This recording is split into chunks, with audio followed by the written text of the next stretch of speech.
Good afternoon, Patriots. It's been a long day. Obviously, a lot of us have to work, so I'm going to give everybody enough time to hopefully they be able to come on.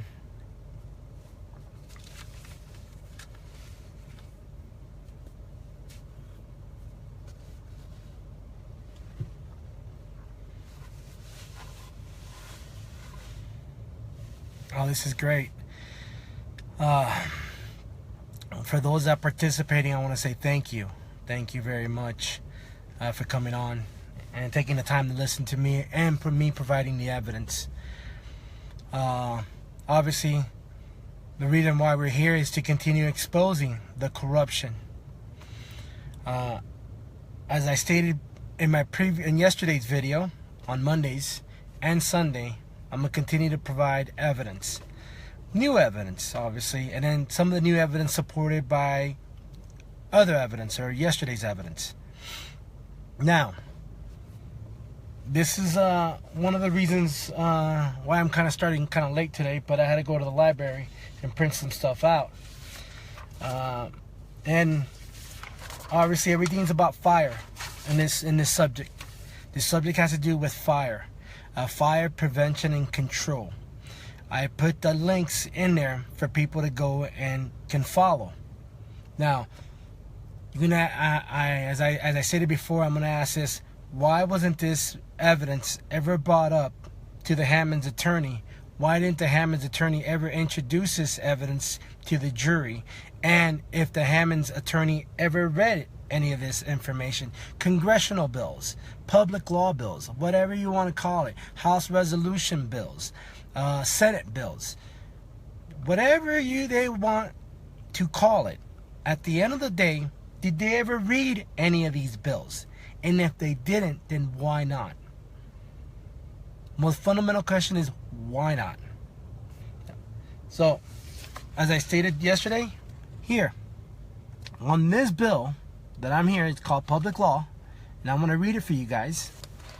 It says, House Resolution 1061, providing for the consideration of House Resolution 11989, a bill to enhance the public health and safety by reducing human and material loss resulting from fire. There you go. I'm going to read it again. House Resolution 1016, resolution providing for the consideration of House Resolution 11989, a bill to enhance the public health and safety by reducing the human and material losses resulting from fire. That's what it says. I didn't write this. You can follow with the hyperlinks that I've posted there. That's what it says. And by the way, this House resolution did pass, and I'm going to show it to you. And if you guys go ahead and read this, you'll see, and open up the hyperlink and read it and read along with me, you'll see it passed. This is back in 1974. It passed, meaning this bill is relevant, still active, and still in the books for the Hammond's attorney to use. Why wasn't this ever brought up? Now, it passed and agreed to the House measures. Let me read it correctly. On April 4, 2005 of 1974, passed and agreed to the House. Measured passed House. Then it continues on saying it passed. I didn't write it. It's highlighted. It says right there, it passed. I didn't fabricate, alter, or create any of these documents. These are there for every American to see, and these are congressional records. This you can look up through Congress. I didn't write this. And as I stated in yesterday's video, this bill, this House Resolution 1016, 93rd Congress in 1973 and 1974, it supports what I read yesterday. Senate Bill 1769, 93rd Congress, right there. And why is this so vital? As 1769, an act to reduce losses of life and property, fire prevention and control for other purposes. What other purposes? The purposes for us, for we the people, to start a backfire, to stop any fire to destroy public or private property, including human life. Is this what they're talking about? Because according to this document, that's exactly what it says. So this bill, and I'm gonna continue repeating it. House Resolution 1016, 93rd Congress, is supported by Senate Bill 1769. It also supports House Resolution 11989. Now, you'll say, Lazarus, what do you say that? How do you know? Okay, well, let's go back to House Resolution 1069. And here it goes, right here. All nice and highlighted for you. And I'm going to read it for you, and it's right there. And if you open up the hyperlinks, it says it right there. I'm going to read it to you. It says, the states that upon the adoption of the resolution, it shall be in order to move the House resolve itself into the committees of the whole House and the State of the Union for the consideration of the bill H.R. 11989 to enhance the public health and safety by reducing the human and material losses resulting from fire through better fire prevention and control and for other purposes. That's exactly what it says. That's why this bill is so vital with the other bills. And it continues going. Let me bring additional information out. And it tells you on this bill that there is a House report. The House report right there. Let me bring it to you so you guys can see and see if you can bring it to focus.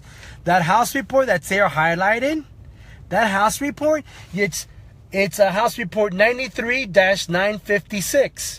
By all means, it's House Rules. I advise you to read that. See, House Rules? And right there. I advise every American to read that. I advise the Hammond's attorney to read this. And if he's not reading it, that means he's in bed with all the criminals that are going after the Hammond's land, like the BLM, Chard Cargis, Stephen E. Grassi, Boyd Britton, Russ Young, King Williams, Zach Williams, Les Zate, Scott McAllister. All these criminals, if they don't take the time to read these bills that I read, well then by all means, you know they're in bed. And I wonder, would the Blue Mountain Eagle ever report on this bill? Would the Oregonian ever report on this bill? What about Blue Mountain Eagle? Would they ever report on this bill? Probably not. I wonder if, I'll be amazed if they actually write a summary on these bills and say, you know what? It's time to bring the Hammonds back home, according to these bills. Because, again, I did not write these. I did not alter these. I did not fabricate nor created these documents. These are coming from Congress. And Congress... the only branch of government that can create laws is Congress by or per the United States Constitution. And they get grants to follow these public law bills. And we know, as I said yesterday, Stephen E. Grassi is definitely getting grants. So, why aren't the Hammonds not home? Here you go. And I'll read this. House Resolution 1016, 93rd Congress, 1973-1974. It passed and it supports House Resolution Bill 11989, Fire Prevention and Control, and it also supports Senate 1769, an act to reduce loss of fire and property, to prevent prevent and control fires, and for other purposes. I didn't write these bills, ladies and gentlemen. They did. Now, let's go to public law. Public law, this is public law. Public law, and actually somebody was generous to actually write all this out. Public Law 107-171, May 13, 2002, 116th, status 473. You can see right there. That's exactly what it says. I'll leave it there. There's a hyperlink for that. You guys can also click to that hyperlink.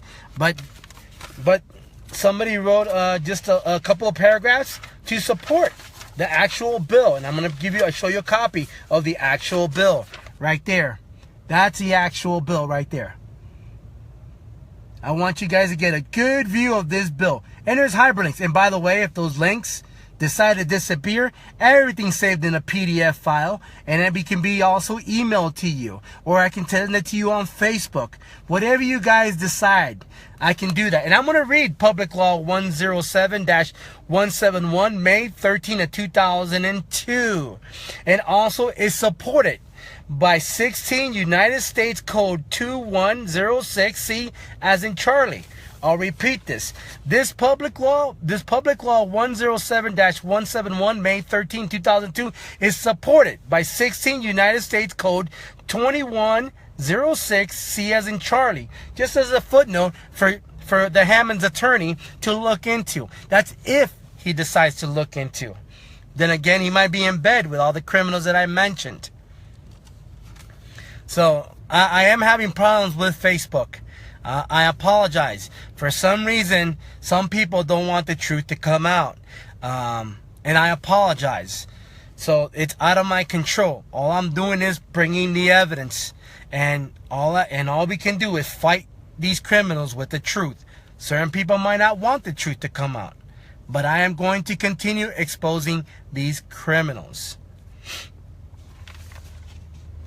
I am hoping you guys can hear me.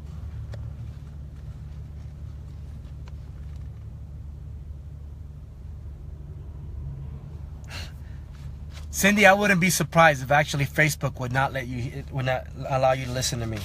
But I need to continue. So, I'm going to read this Public Law Bill 107-171. And this is by Congress finds the following. So I didn't write this. As a matter of fact, I'm just going to go ahead and I'm going to highlight that. And here you go. For you guys, so I can show it to you guys exactly what I'm going to be reading.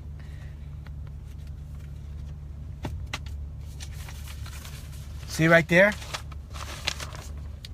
See right there where it says Congress finding the following. Remember, I did not write this. I did not create this nor alter this. So, here we go. Wildland fires threaten not only the forest resource of the United States, but also thousands of communities with the wildlands and the wildland-urban interface. I'll repeat that again. I'll reread this so you guys can have a clue of what this is saying. Wildland fires threaten not only the forest resource of the United States, but also thousands of communities with the wildlands and the wildland-urban interface. Not just the forest, not the national forest, but it also says thousands of communities. What does community mean? I wonder if the Hammonds live in a community. I wonder if this applies to the Hammonds. So, and these are questions. I'm trying to keep it simple. The reason why I'm trying to keep this simple is people to understand, to comprehend what I'm saying, what I'm articulating, and what I'm reading from these public law bills. Because at the end of the day, this affects every rancher, every Native American, every community that lives around a national forest or a state forest, in which you have to start a backfire to save your property, and you have the authority under Congress to do so. So let me go to the next page. Let me go to the next paragraph right here as I highlight it. I'm reading it off. Adequate authorities exist to tackle the wildfire issues on the landscape level on federal land. There is limited authority to take action on most private lands. Let me repeat that. While adequate authorities exist to tackle the wildfire issues at the landscape level on federal land, that's a key word. There is limited, that's another key word, limited authority to take action on most private land. That is another key point. Which why the federal government, not the Congress, gave you the authority to start a backfire. And as I stated yesterday, there are 5 ways to stop a fire. And don't take my word for it. Look it up here in the congressional records. But if you want to get to the bottom of, you want to see it for yourself, go to Capitan, New Mexico, go to Smokey the Bear there in that museum, and they'll show you the 5 ways to stop fire.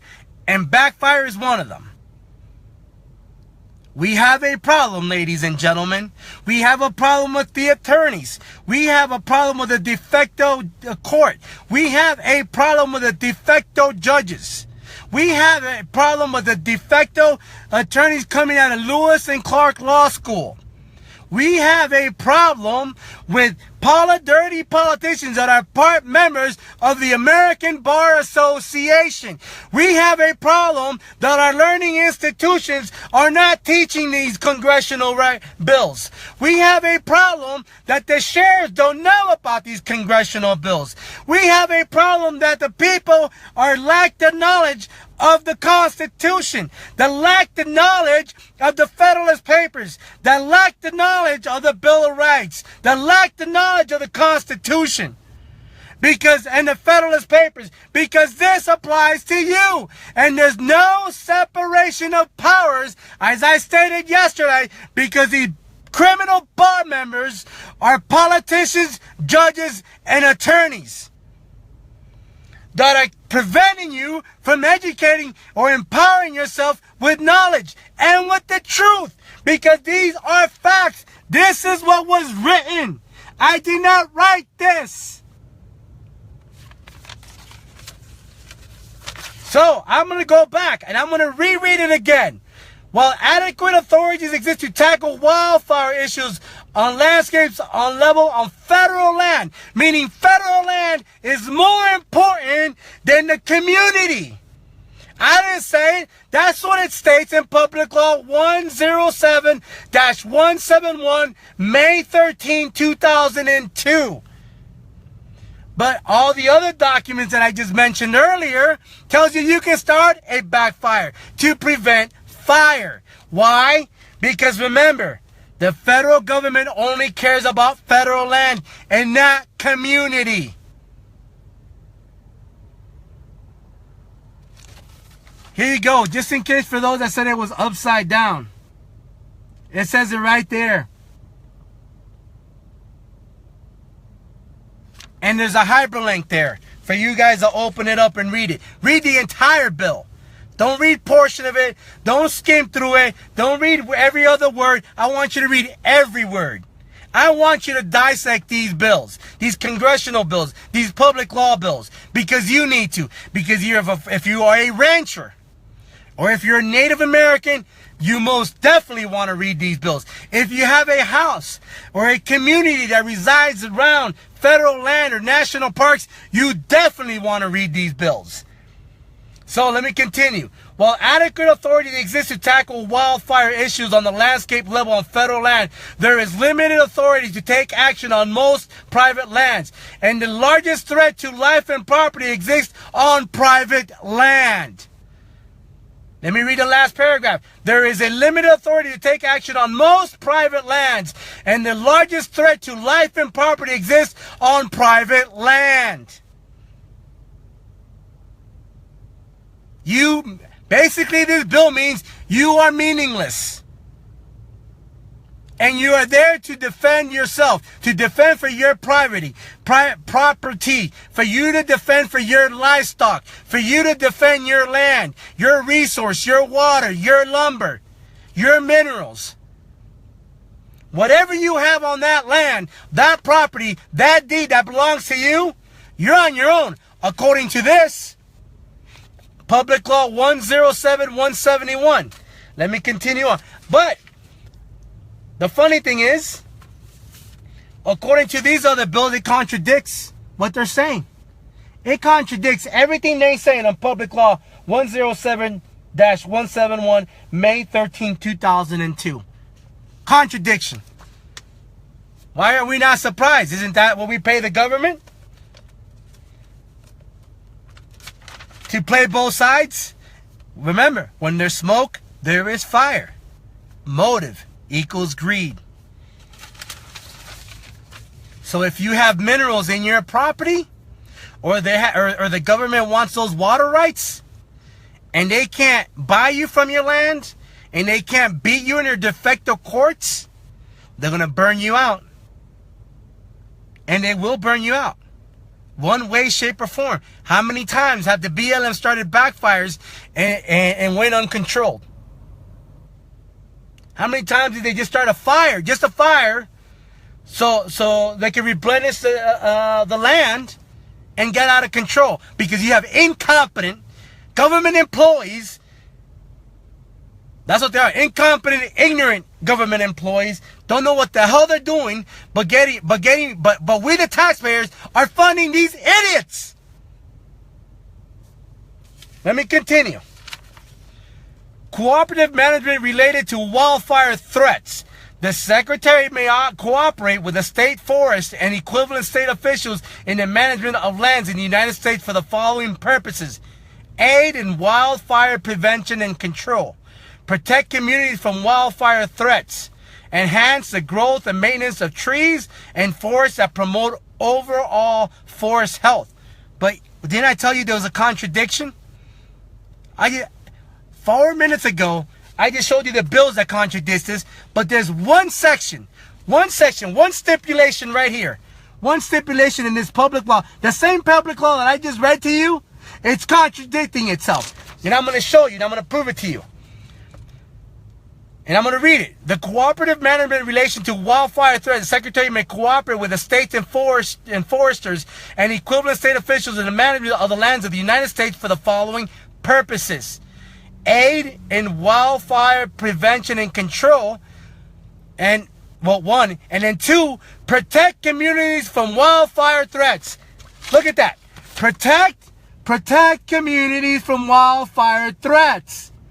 But hold on. What did the first page say? Let's go back to the first page. Double talk. When have you met an attorney that speaks the truth? That's all I gotta say. Tell me one attorney that speaks the truth. Here you go, right here. I'm gonna go back to the original page. While adequate authorities exist to tackle the wildfire issues on the landscape level on federal land, there is limited authority to take action on private land, and the largest threat to life and property exists on private land. Limited authority to take action on most private land. Does that not ring a bell? Does that not make sense? Do you not see the contradiction? And that there's a contradiction. What the hell's going on?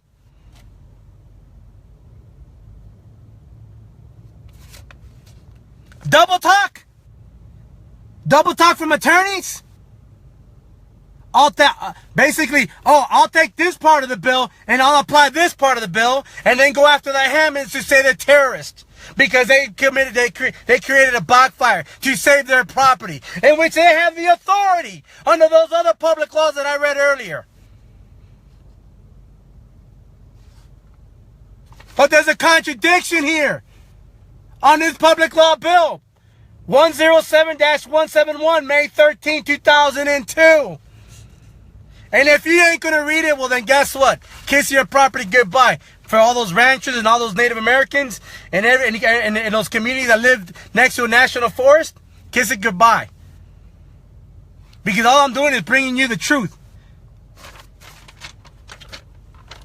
And what's his whole purpose? What's the motive behind everything? The government doesn't do anything. The government doesn't care about us. They care about their self-interest. They care about their hedge funds. They care about their earmarks. They care about their donations, their campaign contributions. When have you seen a senator, a congressman, a legislator come into your community and ask you what is wrong? When has he taken the audacity to take your comments and your letter and your concerns to those criminal, corrupt officials? Why did he or she did not appoint a common law grand jury to investigate your evidence? I wonder if he's in bed with these criminals. I wonder if he has something to gain. Food for thought. Why? Because here you go. Yesterday, I told you about quicksilver deposit of the Steens Mountain. Here you go. Quicksilver deposit to the Steens Mountain. This is yesterday, which we talked about. Here you go. Southeast Oregon. And what did I say? Geological Survey Bulletin 9951B. Oh, guess what? That is supported with this other one that we were just found. And I'm going to go back and forth to this because why? Because it's all about minerals. And for those that that are hesitating, that say no, not about minerals, when I get done with this and our PowerPoint presentation, you're going to be amazed. Here you go. You see there's a little footnote right here. That little footnote means something extremely symbolic. For those that want to do the research, look it up. Go to the archives. I want you, if you live in Oregon, if you live in Portland, or you live in Salem, you want to go to the archives and look for this. This is what you want to look for. Now, why is this so important? Remember what I said? Everything has a motive. See? Look at that. All the Oregon stamp seal. See where it says reference right there to the left of me? And it says the Department of Geology and Minerals Industry, 1069 State Office Building, Portland, 1, Oregon. Bulletin number 55, Quicksilver in Oregon. Here you go. The Oregon board members and all that right there. That's the Oregon board members that were participating in this. Hey, I'm going to bring you something. Ore was one of them. See, all about minerals. Right there. These are all about minerals. And you see that little stamp right next to my little finger? That means something symbolic.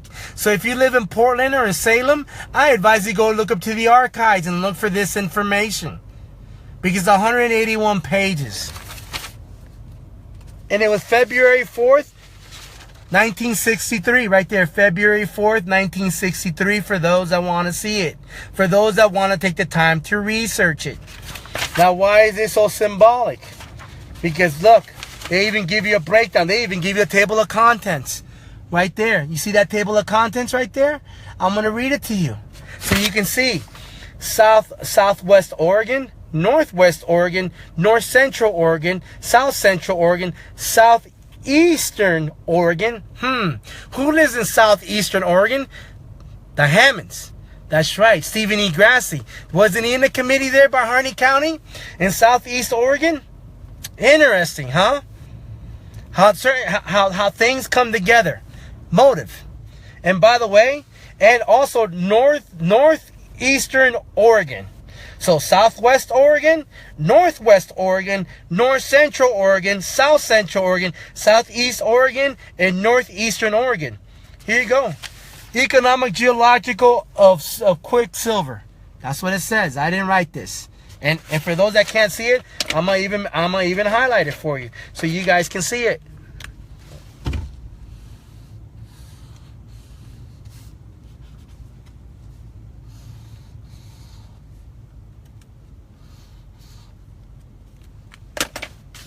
I apologize, but here you go.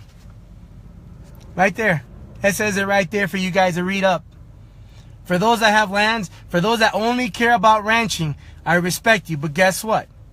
There's a high probability if you live in Steens Mountain and you're ranching on Steens Mountain, there's minerals there. I didn't say this. That's what they said. And it's the Minerals and Geological of Oregon, Quicksilver Deposit. Oh, by the way, those that want to go to Southeast, those that want to go look into the information on Southeastern Oregon on minerals, it's chapter 5. Page 181. I'm gonna show it to you right there. Here, chapter 5. Here, chapter 5. That's chapter 5 right there. It's highlighted. Southeastern Oregon, page 181. Why is this so important? Because those that live around Steens Mountain is affecting you. Remember what? This is back February 1963, this reference report. So let me go back to Quicksilver, the other one. Here, Quicksilver, here's Steens Mountain right there for you guys to see. I'm going to show you this. Normally I would try not to get ahead of myself, but I'm going to read this portion right here. This small little portion for you guys. This highlighted portion, I apologize. I'm going to read this highlighted portion. Here you go. The range consists of Steens Mountain and Pueblo Mountain in a dissected fault block, 90 miles long, the northern south direction, as much as 25 miles wide, tilted gently to the west. And by the way, this was back in March 3rd, 1849, this report, according to this. I didn't write this, they wrote this. Here, there's a state seal right there where it says it. But this goes hand in hand with this bill. Why does it go hand in hand? Because it's Quicksilver, and you'll understand. And this matter of fact, as I was reading through this, Josephine County is also involved in this. That's a funny thing, because we know that they're mining in Josephine County. See right there, Josephine County and Curry. See, that's Josephine County. If you go into that hyperlink, you'll see that hyperlink. And that is page 0008. Actually, that has southwestern Oregon, page 35. It's called West of the Quicksilver Belt in Josephine and Curry counties. That's what it says there. And this bill does go all the way down to, all the way to the Steens Mountain. Because, again, we go to Steens Mountain, in which Stephen E. Grassie's all involved in Steens Mountain, because I have all the public law bills and the testimony in which he provided in front of Congress, as I stated yesterday. So let me go over here. I want you to see this. This beautiful map. This beautiful map. This is one of many maps. This beautiful map all consists of Steens Mountain, and it adds, guess what? Nevada. And remember yesterday what I told you? That they're mining in Nevada, because Steens Mountains go all the way down to Nevada, to the point of Nevada. Matter of fact, here you go. The Steens Mountain right there, you see that? I'm going to read it to you, highlighted. The Steens Mountain and Pueblo Mountain extend for about 90 miles across Harney County and southeast Oregon, stretching from near the Oregon to the Nevada line on the parallel 42nd, Nevada line on the 42nd parallel, northward almost to the 43rd parallel, right there. And that is Nevada. That is Nevada, Oregon, Nevada, right there. And I'm going to show you, remember I said Winnemucca, Nevada. By the way, Winnemucca, Nevada, right there where it says Winnemucca, Nevada. I'm not probably pronouncing it correctly. They are mining today. Today, if you go to Winnemucca, Nevada, they are mining. Don't take my word for it. Research it. Look it up for yourself. That is where they're mining as of today. I want you guys to see that, because this is extremely important. See, these lands belong to the people. And if it belongs to the people, then where in the hell does the federal government have jurisdiction to mine on federal land? Isn't this a violation of Article 1, Section 8, Clause 17? This is my point. My point is that if the government cannot buy your land or force you out of your land, they will start a backfire. That backfire will, one way, shape, or form, destroy your property, unless you are able to create a backfire, which you have a constitutional right, according to Congress, to start a backfire. You have that right. I want everybody to go back to yesterday's video. These new documents, in conjunction with yesterday's documents, demonstrate where all the minerals are at, especially Steens Mountain. And as I told you, the Hammond, do the Hammonds live or reside on Steens Mountain? Does Stephen E. Grassie have his hands in Steens Mountain? I'm not even going to go to Blue Mountain. I'm not even going to contemplate about Blue Mountain or Grassy Mountain. We know he has his hands. I want to emphasize strictly on Steens Mountain. Is Grassy involved in any committees regarding Steens Mountain? Is Stephen E. Grassy part of any public law pertaining to Steens Mountain? Did Stephen E. Grassy ever use or phrased or quoted any public laws regarding Steens Mountain? These are the questions I'm asking because I know the answer to these questions. I want you to ask these questions. And remember what I said yesterday? Find the year of when Stephen E. Grassy moved into Harney County. There's a reason. Remember when I told you yesterday to find out when Stephen E. Grassy participated in committees? That was yesterday. There is a reason. Didn't I tell you yesterday when did Stephen E. Grassy started to run for public office? There's a reason. There's a reason for all this. There is a motive. Where there is fire, there is smoke.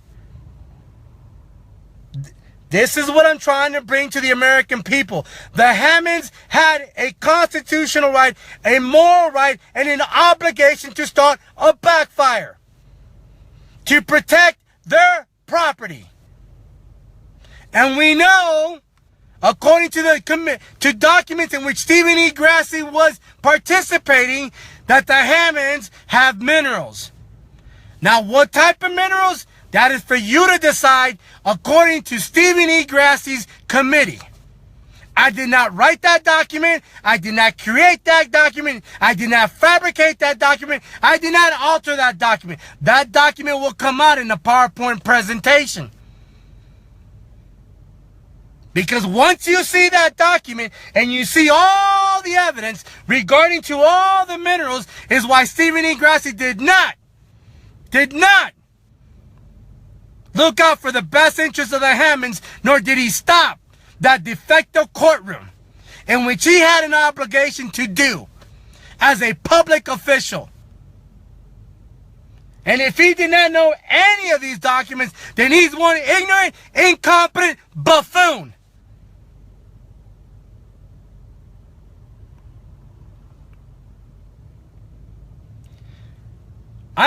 Tomorrow, I want to set you another public law bill regarding fires. You can go to yesterday's and Sundays. How many bills I've spoken about fires? There are more to come. All about fires. 5 different classifications of how to stop a fire. Includes backburn. So how in the world are Hammonds incarcerated?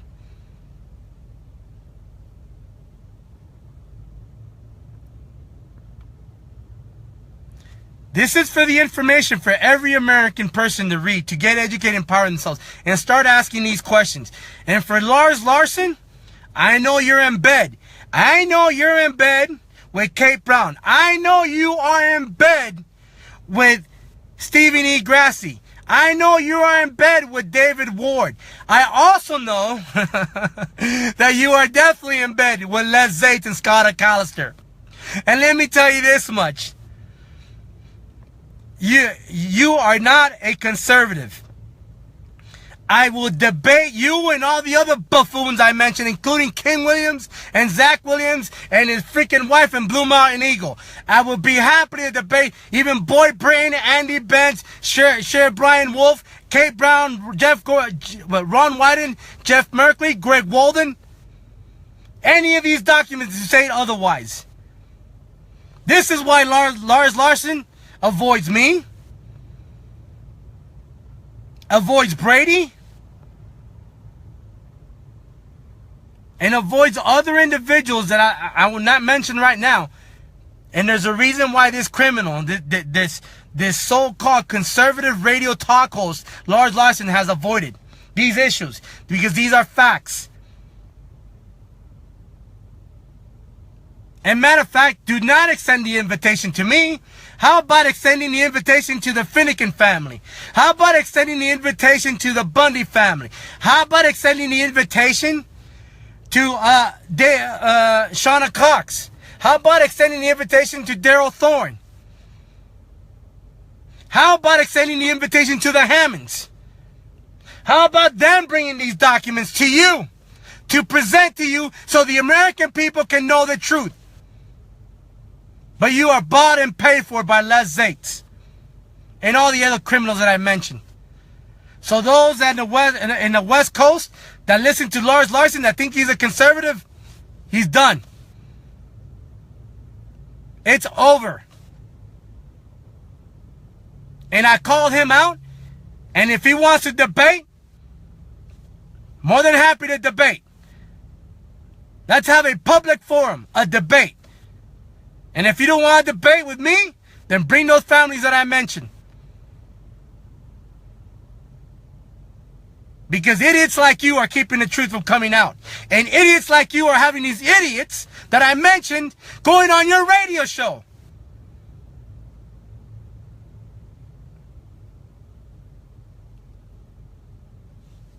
So my point is, one way, shape, or form, if the government cannot buy you out, and if they can't beat you in the de facto government, in the de facto courts, they will burn you out. But again, you have a duty and obligation to start a backfire. And as I said it again, go to Capitan, New Mexico, go to Smokey Bear, and you'll see it. 5 characteristics of stopping a fire. And who used backfires? Native Americans were the first ones. Just a clue. And then the ranchers came along and learned and used it. Prior to the creation of the BLM, prior to the creation of the Department of Fish and Wildlife, prior to the creation of the Department of U.S. Forestry, before we had all these de facto agencies, they were already doing it. Because what? In Capitan, New Mexico, where Smokey the Bear, that's where it's at. That's where the evidence is at. I posted the evidence already. The pictures are there. And if those that want the pictures, me to put them, there's 16 to 20 pictures. I'll post those 16 to 20 pictures on once we get off this live stream for you to read. Or if you wanted me to send it to you through private message, I'll send it to you through private message so you can review. One way, shape, or form, you will have it. I am not holding these documents back. I will give these documents to Shauna Cox, as I promised to Shauna Cox.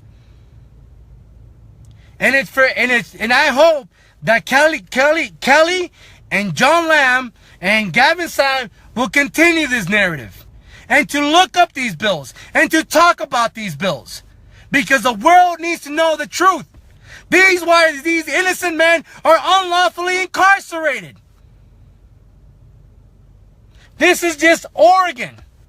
And when I get done with Nevada, and once I finish this PowerPoint presentation on Oregon, I'll promise you, I will emphasize strictly in Nevada. And I'm going to bury Harry Reid and Rory Reid and Brian Rutledge and Gloria Navarro, just like we're going to bury Anna J. Brown and Anna Aikens. And all the criminals, Sally Amanda Marshall and Stacie Beckermann. All from the Lewis and Clark Law School. I'm going to show you. I'm going to show America. And I'm going to show America how they're stealing from you. Because we as taxpayers, as American taxpayers, are paying for these criminals to steal land from the Native Americans and from the ranchers. But at the same time, them buying the land back, pennies on the dollars, to sell it to start a community in which we have to buy a house at $250,000. And I will present that.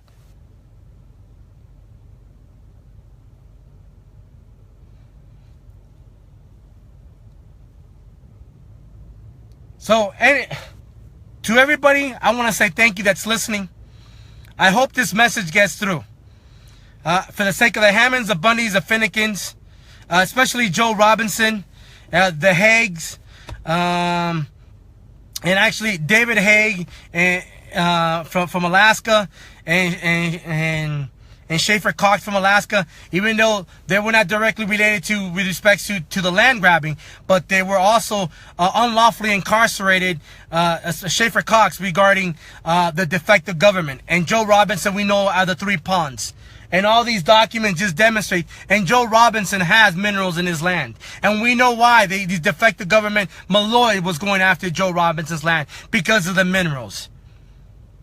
And those minerals belong to the people. those minerals should be paying our debt, our national debt. And if it's not paying the national debt, then what is it paying? Whose pocket is it going to? Whose hedge fund is it going to on Wall Street? Those are the questions you need to be asking, America, because this is why we're in debt. This is why these criminals are having us pay so much taxes. They're defrauding us through taxes, they're defrauding us through the Federal Reserve, and they're defrauding us through the IRS. This is why most of the families can't get ahead, because of these criminals. All part members of the American Bar Association. And remember, the Bar Association is not a government agency, but a corporation. Just like the BLM, just like the U.S. Forestry, just like the Department of Fish and Wildlife. For what purpose? To steal your minerals, your lumber, your water, your land. Hopefully these points I'm driving these points home. So, to everybody out there that's listening to me and supports me directly and indirectly, thank you. I appreciate your time. And God bless everyone out there. And let's say a prayer to all the political prisoners and to all the families and their children. So thank you for your time. God bless our republic.